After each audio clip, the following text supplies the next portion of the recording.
As you can tell, we are just figuring this out. They say in theater, the show must go on. I'm Seth Rudetsky. And I'm James Wesley. So this is the first Stars in That House. And thanks to Seth Rudetsky and James Wesley, it does. But I'm only a cockeyed optimist. They created the daily live stream series Stars in the House just days after Broadway theaters went dark last March. We had a team ready to go, within, I think, 48 hours of us having the idea to do it. It features stars of the stage and screen coming together to lift spirits and raise money for people working in the arts. I think people love seeing their castmates again, and if not even their cast, just their friends again. So it's kind of like it's almost like when you go out when you're doing a show and you go out at 11 o'clock after the show to hang out. So it's giving people a chance to get together and feel like, oh, wow, we're all in this together. For fans, it's a chance to connect with their favorite artists in a whole new way. You keep me company, you keep me lifted. From intimate living room performances. Okay, so let's make it clear. You guys are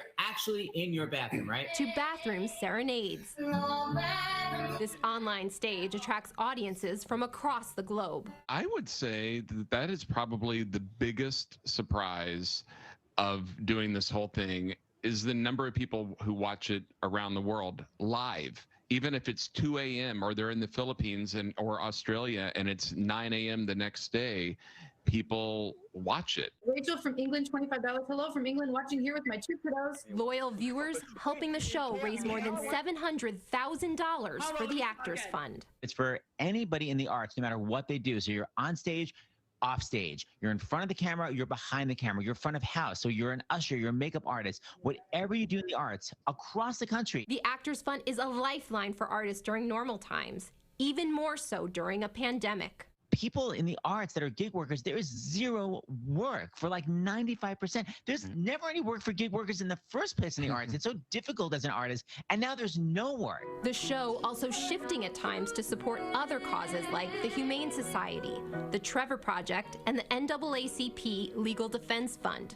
And every Tuesday last month, Seth and James turned their mics over to Black Theater United. Think about what the world needs in terms of equality and inclusion. They're just doing great stuff, and they're really trying to make people a lot more aware of the racial disparities on Broadway. It's like, it really opened my eyes. I was like, wait, because I played in so many orchestras. I'm like, boy, I'm not realizing like those orchestras were like 95% white, constantly. So it's not just diversity on stage we have to see, but so much behind the scenes. As for when Broadway curtains will rise again, I would hope it comes back in the fall, but I believe that it will need to come back with people wearing masks.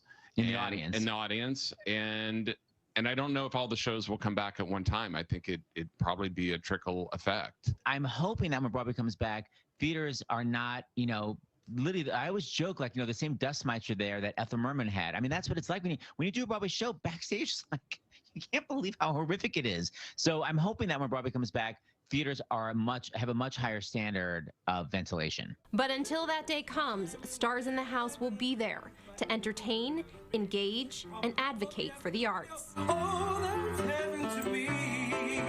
Amy Cohen, Fox 5 News.